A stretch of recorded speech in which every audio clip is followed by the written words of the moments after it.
Ay, okay na po. Salamat po. I'll give it to Miss G. Alright.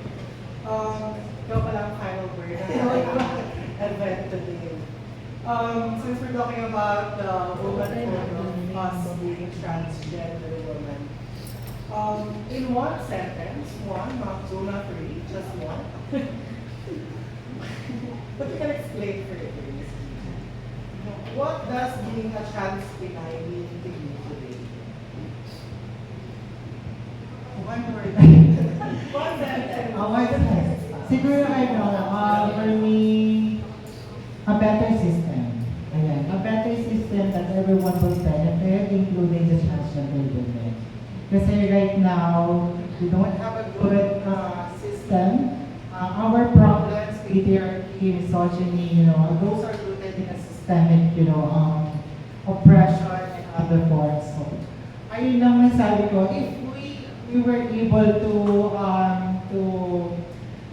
what do you call this, to combat this, this kind of system that we have right now, I believe, sama-sama nga angat ang community, hindi lang ang kababaihan, ang LGBTQIA+.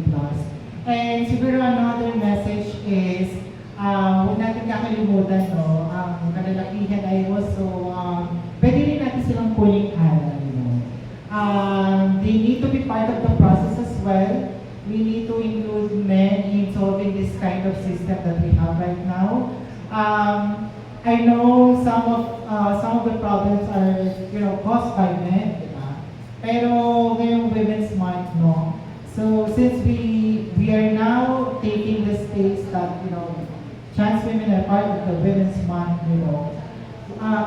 maganda yung siguro tingnan na parang isama din natin ng mga cis men sa pag-resolve ng problem.